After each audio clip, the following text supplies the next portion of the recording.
बिस्मिल्लाहिर्रहमानिर्रहीम। नए वज़रा के पोर्टफोलियो का ऐलान हो चुका है। ऐसा महसूस होता है कि हुकूमत अपनी सफ़बंदी मुकम्मल कर चुकी है, लेकिन राना सनाउल्लाह साहब का बयान भी बड़ा अहम है। वो बार बार मोहसिन नकवी साहब पे दाएं और बाएं से तनकीद करते हैं। फैसल वाडा साहब के ऊपर भी तनकीद होती है और परवेज़ खट्टक साहब के ऊपर भी हुकूमत की तरफ से तनकीद हुई है। तो क्या हम ये समझ सकते हैं कि जो एक पेज था उसके ऊपर एक लकीर लग चुकी है कि पेज के एक साइड कुछ और लोग हैं और पेज के दूसरी साइड कुछ और लोग हैं? जायज़ा लेंगे आज के प्रोग्राम में। इसके साथ साथ ट्रंप से बड़ी उम्मीद थी, लेकिन ट्रंप ने जो बयान दिया पाकिस्तान हुकूमत पाकिस्तान की, रियासत पाकिस्तान की सताइश की, क्या उससे पाकिस्तान तहरीक इंसाफ की सफ़ों में कोई खलबली है?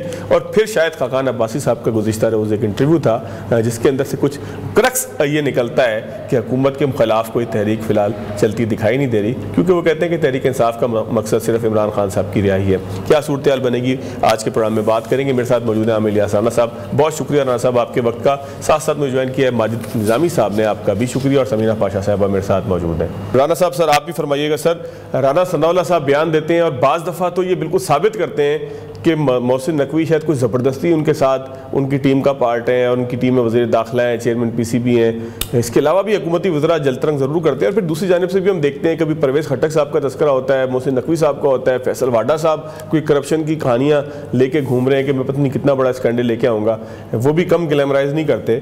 तो ये जो सारा इस वक्त ट्रायका या आप कह लें कि जो वजारतों की जब तकसीम हुई और जिनका आज नोटिफिकेशन भी आ गया कि किसको क्या मिला है, उस वक्त भी एक ये बात आई कि जी बहुत सारी वजारतें तो ऐसी हैं कि जो हुकूमत की नहीं है। तो क्या हुकूमती सफ़ों में चल रहा है? राना साहब क्यों इतने वोकल हो जाते हैं इस मामले के ऊपर?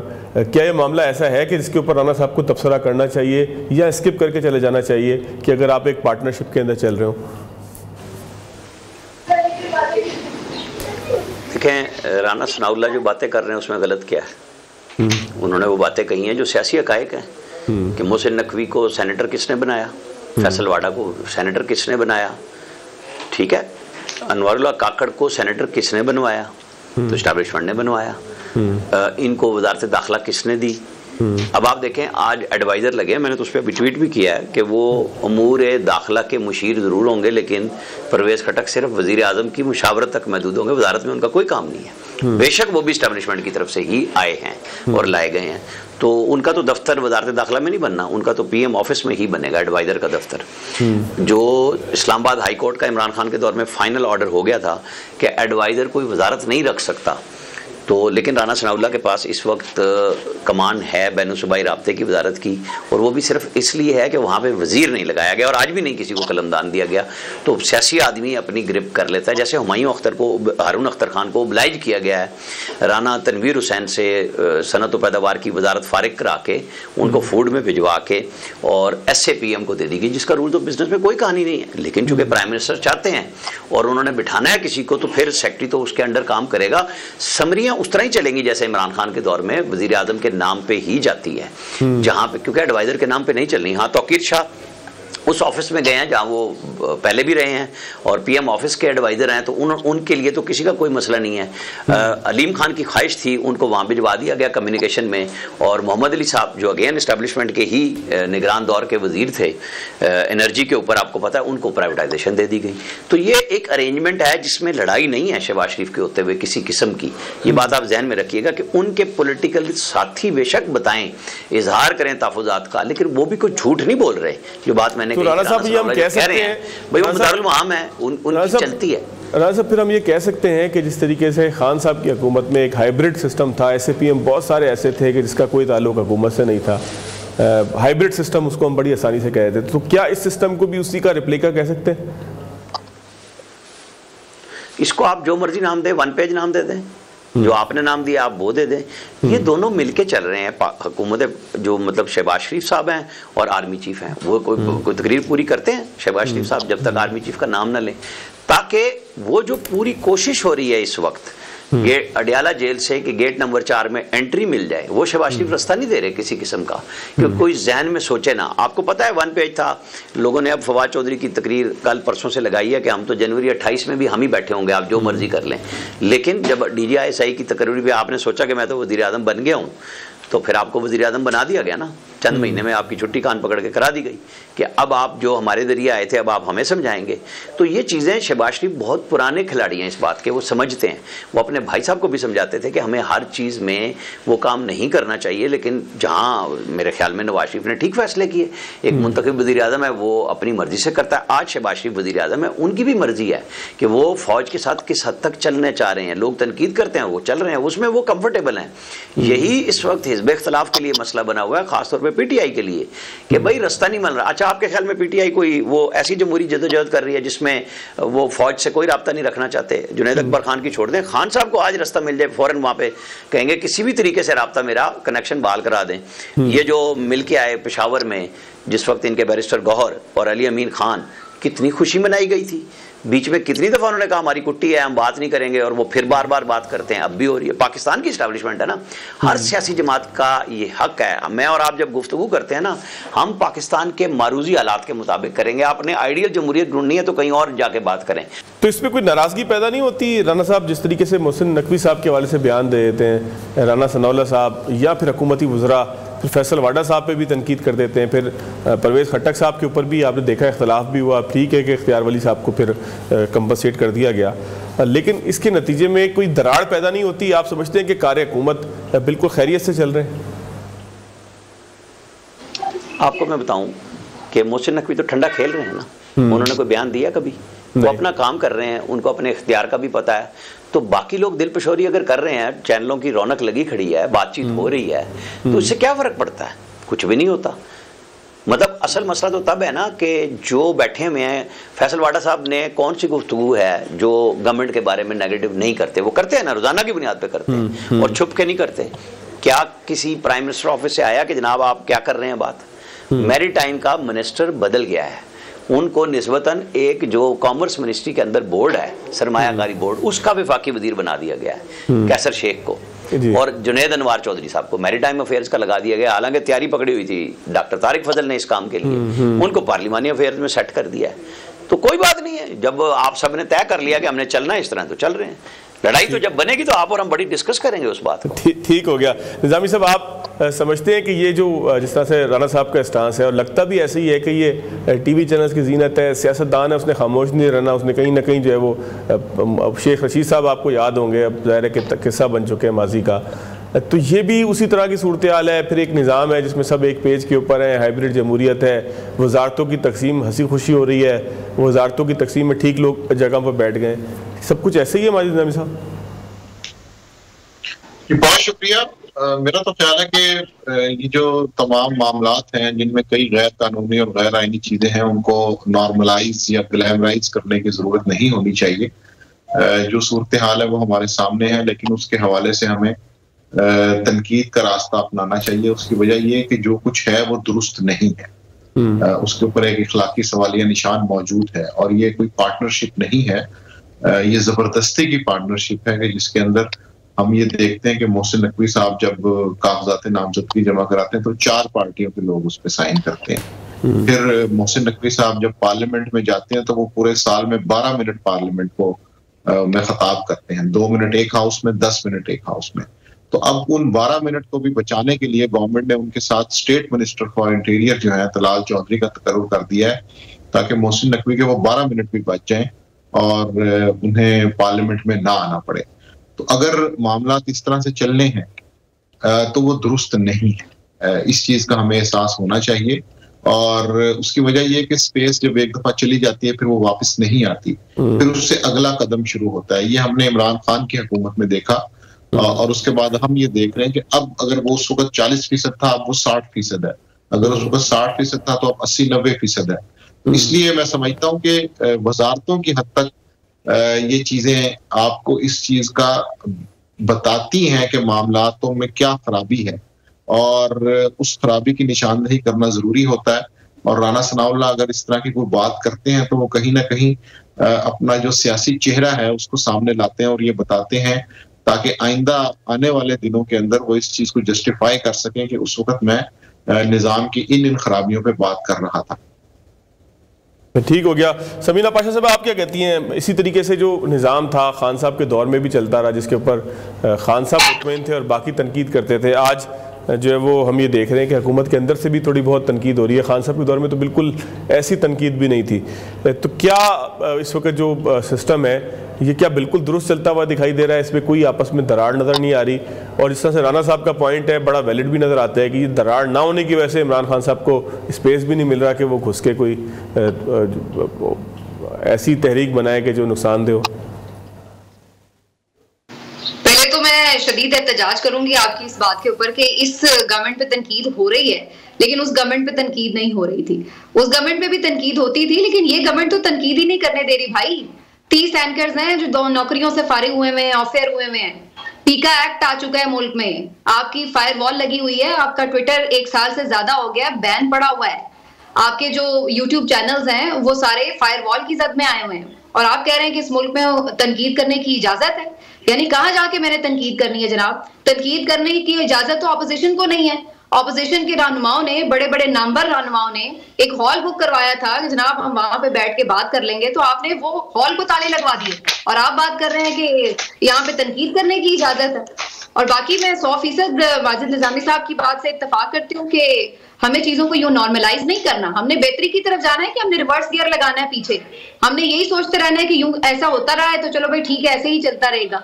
भाई वो 1 पेज अगर गलत था तो आज का 1 पेज कैसे सही हो गया? सबसे पहले तो मुझे ये समझा दीजिए। और दूसरी बात ये, फिर आप इमरान खान की हुकूमत पे तनकीद क्यों करते थे? इसी बात पे करते थे ना कि भाई 1 पेज है, अच्छा जी वो उधर से उनकी एस्टैब्लिशमेंट की सपोर्ट है, ये है वो है। तो आज उसी बात को हम एक फखरिया अंदाज में बताते हैं कि हाँ जनाब आज तो बड़ी अच्छी बात है ये कि उधर की सपोर्ट है, तो ये जबरदस्त है, सब मिलकर चल रहे हैं, ये है वो है।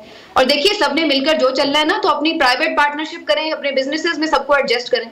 यहाँ पे टैक्स पेयर की मनी के ऊपर, उसकी कॉस्ट के ऊपर और आईने पाकिस्तान की कॉस्ट के ऊपर आप सबको राजी करने के चक्कर में लगे हुए हैं।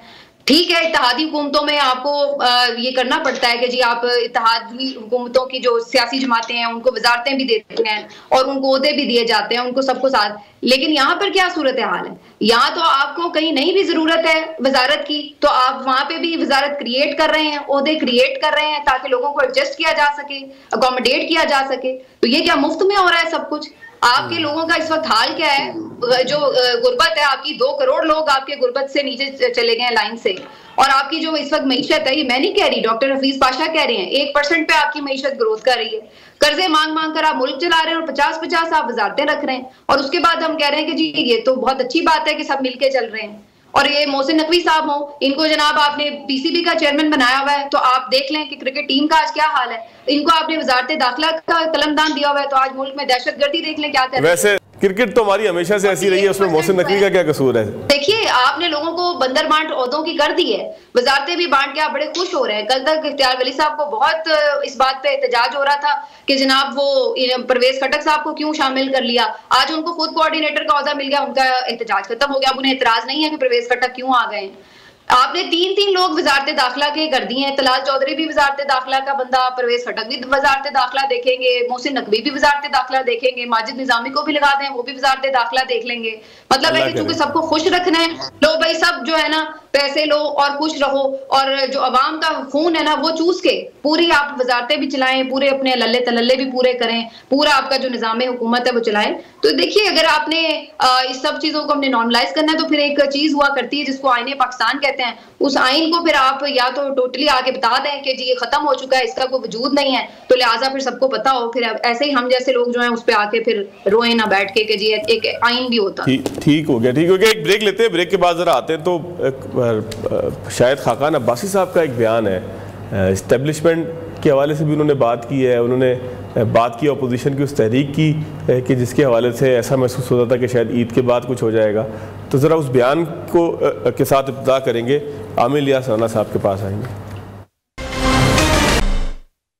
ब्रेक के बाद खुशामदीद। राना साहब मैं एक बयान आपके सामने जो है वो पढ़ के सुनाता हूँ। शायद खाकान अब्बासी साहब ने कल गुफ्तगू की है, यस्मीन जमाल साहबा का प्रोग्राम था।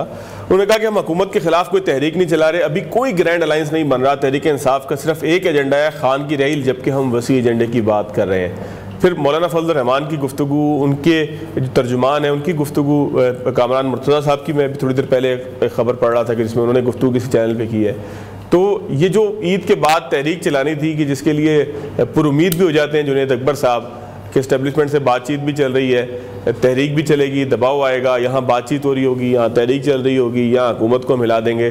तो ये सारा ख्याल, हाइपोथेसिस जो शायद खाकान अब्बासी साहब की गुफ्तगू और कामरान मुर्तज़ा साहब की गुफ्तगू है, उसके नतीजे में कितना दुरुस्त साबित होता है कि कोई तहरीक ईद के बाद खड़ी हो सकेगी?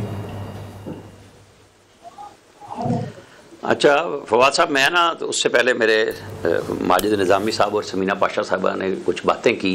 जी जी। तो उनका राइट है वो जो बात कर रहे हैं, और वही राइट मेरा भी है। जी सर। तो यहाँ आप आइन ढूंढते हैं, मैं तो कितने अरसे से कह रहा हूँ कि अंग्रेजी दा दी ते पंजाबी दा दा, जिथे लगता है उत्थे ला। पाकिस्तान तो चल रहा है इस तरह मेरी नज़र में, जिसमें मैंने कहा है कि पाकिस्तान के मारूदी हालात पे मैं तज्जिया कर रहा हूँ।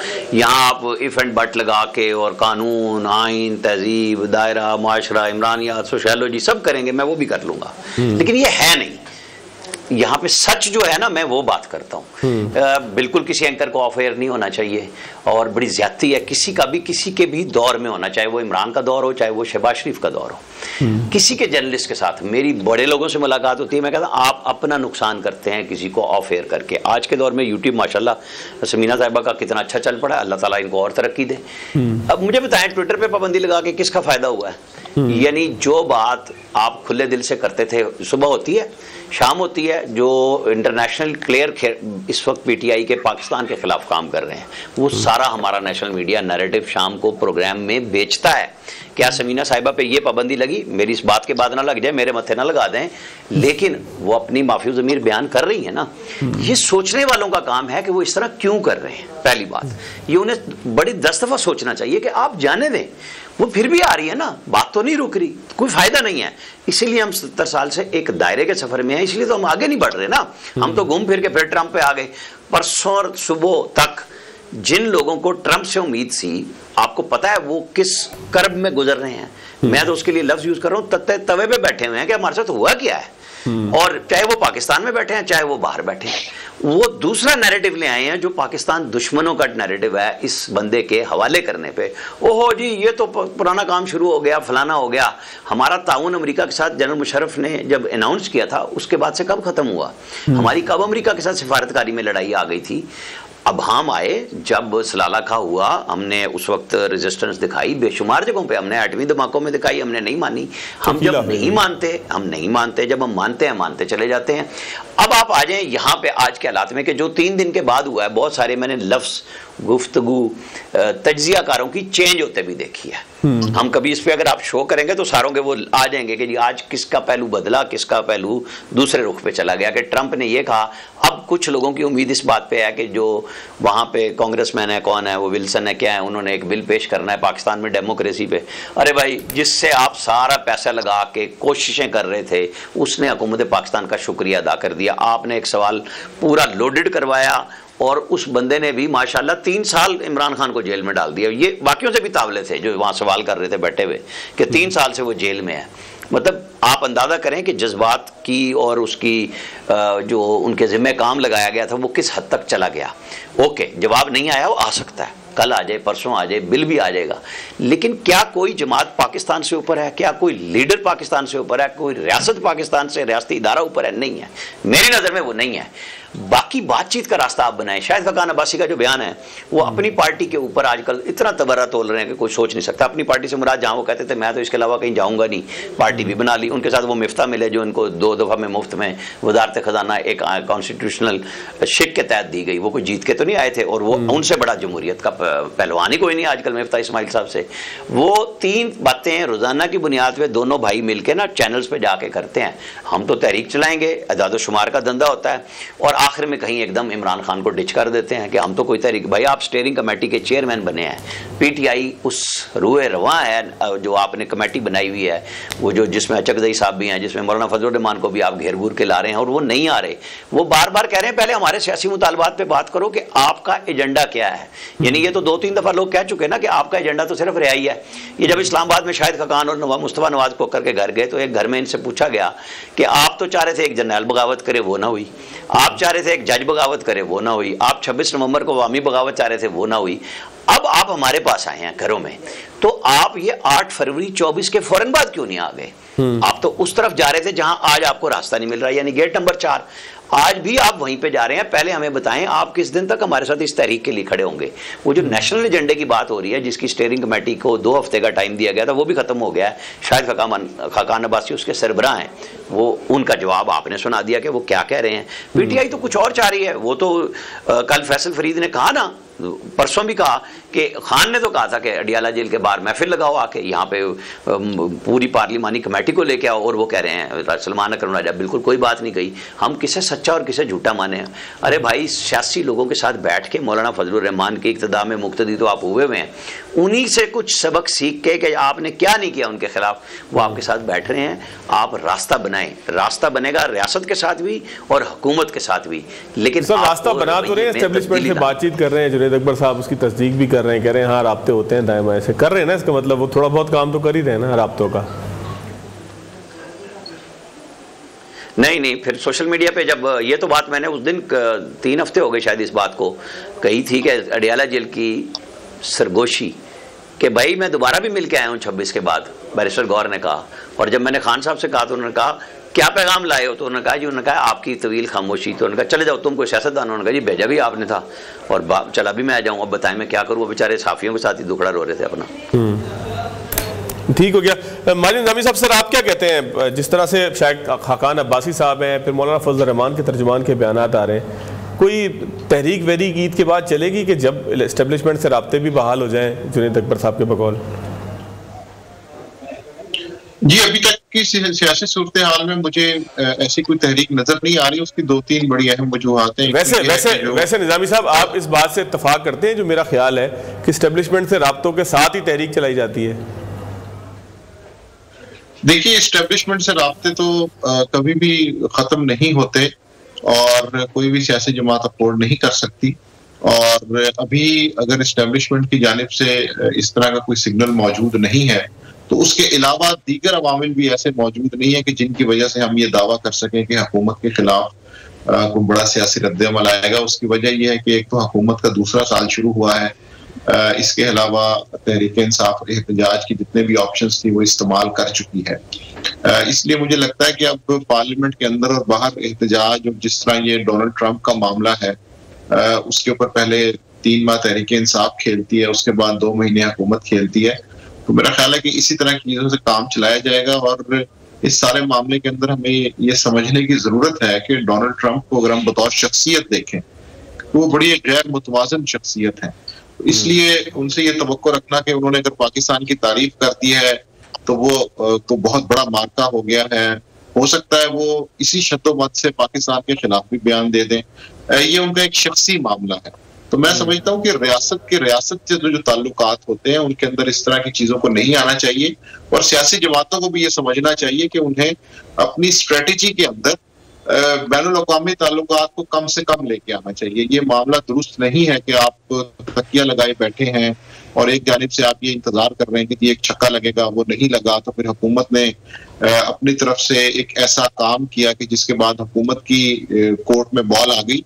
तो इन चीजों में मेरा ख्याल है पाकिस्तान की दाखिली सियासत के अंदर हमें बैनुल-अक़वामी ताल्लुकात को नहीं लाना चाहिए और इसका ख्याल दोनों फरीकैन को रखना चाहिए। तो इन सारी चीजों को सामने रखते हुए मुझे नहीं लगता कि सड़कों के ऊपर जो एहतजाज है उसका कोई वाइबल ऑप्शन अभी मौजूद है। अभी ऐसा नहीं लग रहा। उसकी वजह यह कि ऑपोजिशन के अंदर भी बहुत से इख्तलाफात हैं, बहुत सी चीजों के ऊपर इत्तफाक होना बाकी है और हुकूमत के लिए तो ये चीज बहुत सूट करती है। उन्हें जो मुंतसिर ऑपोजिशन है उससे बढ़ के हुकूमत के लिए कोई तोहफा नहीं होता। तो इसलिए हुकूमत एहतजाज के हवाले से मुझे अभी तक महफूज नजर आती है। ठीक हो गया। समीना पाशा साहब, आप क्या कहती हैं, कोई तहरीक शायद खाकान अब्बासी साहब, मौलाना फजल रहमान साहब के बगैर चलेगी या ये साथ आ जाएंगे, एस्टेब्लिशमेंट से राब्ते मजीद मुस्तहकम होंगे, ट्रंप की तरफ से भी कोई इशारा आ जाएगा, अगर आज नहीं आया तो दोबारा आ जाएगा? ये बात तो किसी हद तक दुरुस्त है कि जो अभी तक जितने एहतजाज के ऑप्शंस थे उन्हें इस्तेमाल भी किया गया, उसकी वजह से कहीं ना कहीं जाहिर है पीटीआई मुश्किलात का शिकार भी है, उनके वर्कर्स बड़ी तादाद में आज भी जेलों में हैं, तो जाहिर है वर्कर्स की बुनियाद के ऊपर ही आपने एहतजाज करना है, उन्हीं के साथ ही आपने तहरीक चलानी है। तो अगर आपके ऑलरेडी वर्कर्स इतनी बड़ी तादाद में जेलों में हैं तो फिर आपने कैसे बाहर निकालना है लोगों को, इसके ऊपर स्ट्रैटेजी कैसे बनानी है। फिर उसके बाद आपके लिए एक मजबूत लीडरशिप होनी चाहिए। उसमें भी हम देखते हैं कि बहुत ज्यादा तजादात हैं, उसकी वजह बहुत सारी हैं। जाहिर है कि एक जो मेन लीडर है, जो फैसला साज है, वो कम्युनिकेशन डायरेक्टली नहीं रख सकता बहुत से बाकी लीडर्स के साथ, अवाम के साथ, तो जाहिर है वो एक कम्युनिकेशन गैप भी है जिसकी वजह से इख्तलाफात भी होते हैं, कन्फ्यूजन्स भी होती हैं, बीच में मुख्तलिफ लोग अपने अपने तौर पर फायदे भी उठाने की कोशिश करते हैं। तो ये सब चीजें अपनी जगह पे मौजूद है, लेकिन जाहिर है ये बाहर फिर किसी एहतजाजी तहरीक को खड़ा करने के लिए एक हर्डल तो बन जाती हैं, ये हमें नजर आ रहा है। फिर दूसरी जो चीज है कि बाकी जमातों के साथ, मुख्तलिफ सियासी जमातों के साथ बहुत ज्यादा एक तल्ख माजी भी है पीटीआई का, और वो तमाम चीजें जिस तरह से आहिस्ता आहिस्ता करके दूर होने की कोशिश हो रही है, अभी तक भी वो स्ट्रीमलाइन नहीं हो रही। लेकिन वहीं पर यह भी देखना होगा कि मौलाना फजल रहमान साहब का भी अभी तक आप कह नहीं सकते हैं कि उन्होंने भी कभी भी अगर कोई तहरीक चलाई है, कोई मूव की है सियासी, तो उसमें उनको एस्टैब्लिशमेंट की कहीं ना कहीं आशीर्वाद हासिल रही है। तो यहाँ पर अब वो क्या इस वजह से किसी इंतजार में है कि शायद वो इसीलिए कुछ डिसाइड नहीं कर रहे, उनसे भी मिल लेते हैं, उनसे भी मिल लेते हैं, उनको भी हाँ कर देते हैं, उन्हें भी ना नहीं करते, तो वो बीच में एक रख के, जैसे कहते हैं ना कि आप अपनी वेट एंड सी वाली पॉलिसी पे चल रहे हैं कि अच्छा आगे चल के देखते हैं कि क्या होता है, किस तरफ हालात का रुख बनता है, वो भी कुछ डिसाइड नहीं कर रहे। देखिए, जब आपने अगर एक पॉइंट पे अगर आपने एहतजाज करना है या आपने कोई तहरीक चलानी है, तो उसमें फिर आप ये चीजें साइड पे रख देते हैं, बहुत सारी चीजों को साइड पे रख के आप सिर्फ एक बात कर लेते हैं कि जी ये हमारा पॉइंट है और उसके ऊपर हम सब इकट्ठे हैं। लेकिन यहाँ पर अभी तक मेरा ख्याल है वो कंसेंसस जो है वो डेवलप नहीं हो सका है। अब वो मीनवाइल क्या एहतजाज के लिए अगले 15-20 दिन में हो जाएगा डेवलप, कुछ कहा नहीं जा सकता, लेकिन ये अभी तक सूरत हाल को बहुत ज्यादा बड़ी एहतजाजी तहरीक के लिए बड़ी साजगार नजर नहीं आ रही। जहां तक ट्रंप साहब की बात है, ये बात दुरुस्त है कि उनकी एक गैर मुतवाजन सी शख्सियत है और अनप्रेडिक्टेबल भी है, लेकिन ये भी बात अपनी जगह एक हकीकत है कि पाकिस्तान के जो सियासी मामलात हैं उसमें हमेशा ही जो बैरूनी ममालिक हैं उनके ताल्लुकात और उनके जो मामलात हैं वो असरअंदाज रहे हैं। हमने कई मरतबा देखा है कि चाहे मियां साहब की पहले बिल क्लिंटन के साथ मामला तय करने के बाद सऊदिया जाना हो, जहाँ पे फिर सऊदी जो जाहिर है शहजादे उनके पास जाके रहना हो, या फिर उसके बाद मोहतरमा बेनज़ीर भुट्टो साहिबा ने जिस तरह से मामला तय करके मुशर्रफ साहब से वापसी के लिए राह हमवार की, उसमें भी हमें बैरून मुमालिक के ताल्लुकात नजर आते हैं। फिर ये जो अभी मामला है उसमें भी हमने पहले कहीं सुना कि उसमें कहीं ना कहीं शायद सऊदिया भी देख रहा था चीजों को, जिसके बाद फिर वो कोई शेर अफजल मरवत साहब का कोई स्टेटमेंट भी आया वगैरह वगैरह। तो कहने का मकसद ये कि ये चीजें हमने शुरू से देखी हैं, भुट्टो साहब के दौर में भी हमने ये चीजें देखी। तो बैरूनी मुमालिक और जो असर रसूख रखने वाले सरबराहान हैं वो सिर्फ पाकिस्तान में ही नहीं बाकी भी सारी दुनिया में अपने जो खेल हैं वो खेलते हैं, अपना असर रसूख इस्तेमाल करते हैं, तो उनके इश्यूज जो है वो साथ साथ चल रहे होते हैं। ऐसा नहीं है कि कोई आप आइसोलेशन में चल रहे होते हैं, लेकिन नहीं होना चाहिए, ये बात दुरुस्त है। उसके लिए फिर आपको इतना खुद मुख्तार मुल्क बनना पड़ेगा, माशी तौर पर भी, सफारती तौर पर भी इतना ग्रैंड अपना वो एवेन्यू बनाना पड़ेगा कि फिर आपको किसी के ऊपर जब डिपेंडेंट नहीं रहेगी, फिर आप अपने फैसले इंडिपेंडेंटली कर सकते हैं। फिर आपको सुनने की जरूरत नहीं है ट्रंप क्या कह रहा है, ट्रंप क्यों खुश है, ट्रंप क्यों नाराज है, ट्रंप ट्वीट क्यों नहीं कर रहा, और ट्रंप ने शुक्रिया अदा कर दिया तो उस पर भी हम खुश नहीं होंगे। तो मतलब ये कि जब हम खुद मुख्तार होंगे तो फिर हमें दूसरों की तरफ देखने की जरूरत नहीं रहेगी, चाहे भले हम ऑपोजिशन में हो चाहे हम हुकूमत में हो, लेकिन जाहिर है उसमें तो एक बहुत अभी गैप है। ठीक हो गया, एक ब्रेक लेते हैं, ब्रेक के बाद जरा मुख्तसर सा एक पार्ट है, जरा बात करेंगे। आलमी हालात बदल रहे हैं, क्या पाकिस्तान और अमेरिका की कोई नई पार्टनरशिप लगने जा रही है? ऐसे मौके के ऊपर कि जब हुकूमत पाकिस्तान ये मुतालबा भी कर रही हो कि अपना छोड़ा हुआ असला अफगानिस्तान से अमेरिका वापस मंगवाए या उसको तलफ करे। एक ब्रेक के बाद जायजा लेंगे। ब्रेक के बाद खुशामदीद। राना साहब, सर कोई नई सफबंदी पाकिस्तान और अमेरिका के साथ पार्टनरशिप की सूरत में आपको नज़र आ रही है? खित्ते में पाकिस्तान बड़ा बुरी तरीके से मुतासर दोबारा से होना शुरू हो गया दहशतगर्दी से, तो अमेरिका अपना असला वापस लेने के लिए, अपने मामलात को हल करने के लिए क्या इस तरफ आएगा और पाकिस्तान के साथ एक नया दौर शुरू होगा? कमाल लफ्ज़ यूज़ किया, पार्टनरशिप। यहाँ यार लोग कह रहे हैं दाव लगने की बात हो रही है। तो मैं थोड़ा सा ना, वो चूँकि क्लिंटन का नाम आया तो मैं ज़रा हिस्ट्री को थोड़ा सा अपने जो मेरे पास मौजूद है मैं वो बताऊँ। ये लोगों का ना बैनुल-अक़वामी मामलात में ट्रस्ट होता है लीडरशिप्स का आपस के अंदर, कि जब आप किसी से मिलते हैं ये ट्रस्ट नहीं होता कि आप मलेशिया के वज़ीर आज़म को, तुर्की के सदर को कह के आ जाएं कि हम इकट्ठे होके सऊदी अरब, यानी ज़ाहिर अगेंस्ट दी सऊदी अरब आप एक नया सिस्टम बनाने जा रहे थे, टेलीविज़न सिस्टम, और आप फिर इतनी भी हिम्मत ना रखें कि आप वहाँ अपना सफ़ीर भी भेज दें। मलेशिया में जब वो कॉन्फ्रेंस रख दी गई और आप किसी का तैयारा लें और फिर उसके बारे में बात करें, फिर कभी आप कैबिनेट में बैठे हों और आप कहें कि उस मोहम्मद बिन सलमान का तख्ता नहीं उल्टा जा सकता, तो जब आप तख्ते वो क्या कहते हैं इसको बनाएंगे ना, मशक़ सितम पाकिस्तान को बैठ के कैबिनेट में कभी कहीं, तो फिर आपके लिए बैनुल अक़वामी सतह पे रास्ता नहीं बनता। आप खेल को खिलवाड़ बना के कोई आपको सिफारतकारी समझनी चाहिए। नवाज शरीफ की क्लिंटन के साथ आपको पता नहीं कि उन्होंने $5 अरब मुस्तरद किया, तो क्लिंटन को तो नाराज होना चाहिए था कि मेरी बात नहीं मानी, लेकिन जब क्लिंटन पे बहुत बुरा वक्त था तो नवाज शरीफ उसके साथ खड़ा हुआ था, एक पर्सनल लेवल पे ज़ाती तौर पे सिंपैथी की थी उनके साथ जाके। तो ये चीज़ें दुनिया में पे करती हैं, कोई ज़ाती तौर पे फ़ायदा नहीं होता, ये मुल्क के लिए होता है। सेंट्रल एशियन स्टेट्स के अगर तीसरी नस्ल हुक्मरान आ गई है वहाँ पर और वो बैठे हुए हैं और वो पाकिस्तान के साथ, ये नवाज शरीफ के साथ हम बहुत सारे दौरों में गए, बड़ी तनकीद होती थी, लेकिन बैकग्राउंड ये था कि पाकिस्तान लुक ईस्ट वाली जो कहानी थी और हमें सेंट्रल एशिया ने फिर फेटफ में बहुत ज़्यादा साथ भी दिया। ये चीज़ें बनवाई जाती हैं, मिलवाई जाती हैं, ये नहीं होता कि टांग उठा के और मुंह उस लीडर की तरफ कर लिया जाए और कहें कि हमारा तो देखा ना लीडर कितना मज़े का है, किसी को पूछता ही नहीं। सिफारतकारी में आप जब मुल्क की नुमाइंदगी कर रहे होते हैं तो आपकी ज़ात नहीं होती। तो हमने जब ये काम राणा साहब एक आध मिनट रह गए, मैंने बाकी दोस्तों की तरफ भी जाना है। सर अगर कंक्लूड कर लेते हैं इसको। फिर बैनुल-अक़वामी सतह पे अगर हम देख रहे हैं कि अमेरिका को ज़रूरत है और हमने एक दहशतगर्द दिया है, तो हम अपना फ़ायदा तो लेंगे ना। हमें जो भी ताउन करना है, हमें पाकिस्तान को पहले रखना चाहिए। अगर उन्होंने अपना असला लेना है तो तालिबान को अकल आनी चाहिए कि भाई हम आपको बार बार समझा रहे हैं कि टीटीपी को संभालो, गेस्ट हैं तो आप अपने घर रखो ना, हमारी तरफ क्यों भेजते हो। तो पाकिस्तान को तो इसी पॉलिसी पे जाना चाहिए, अमेरिका के साथ जो भी ताउन करना है पहले पाकिस्तान होना चाहिए। ठीक हो गया। निज़ामी साहब, आपको कुछ नया दौर नजर आ रहा है सर खित्ते के अंदर कोई पाकिस्तान अफगानिस्तान के ताल्लुकात के हवाले से? जी, मुझे तो लगता है कि अभी पाकिस्तान के लिए खासी मुश्किलात हैं। उसकी वजह यह कि वो इस सारे मामले के अंदर इररेलेवेंट सा हो चुका है। हमारे पास एक ही हरबा होता था, वो ये था कि हम अफगान तालिबान को टेबल पे ला सकते हैं, उनसे बात करवा सकते हैं, लेकिन अब हमारे पास वो ऑप्शन भी नहीं है। उसके लिए भी अमेरिका जो है वो यूएई से और कतर से बात करता है। इसलिए अभी पाकिस्तान को इस मामले में बहुत ज्यादा मेहनत की जरूरत है, अदरवाइज मुझे इस मामले में कोई मुस्बत चीज होती नजर नहीं आ रही। ठीक हो गया। समीना साहब, आप क्या कहती हैं जी? मेरे ख्याल से अगर हम जबरदस्ती रेलेवेंट होने की कोशिश करेंगे तो फिर हमारे अपने मुल्क में भी जो हालात हैं अमन अमान के, वो भी देखने पड़ेंगे। तो ये बिल्कुल दुरुस्त बात है कि हमें अपने मुल्क को पहले रखना चाहिए, उसके हिसाब से फैसला करना चाहिए जो भी पाकिस्तान के मफाद में हो, पाकिस्तान के अवाम के मफाद में हो।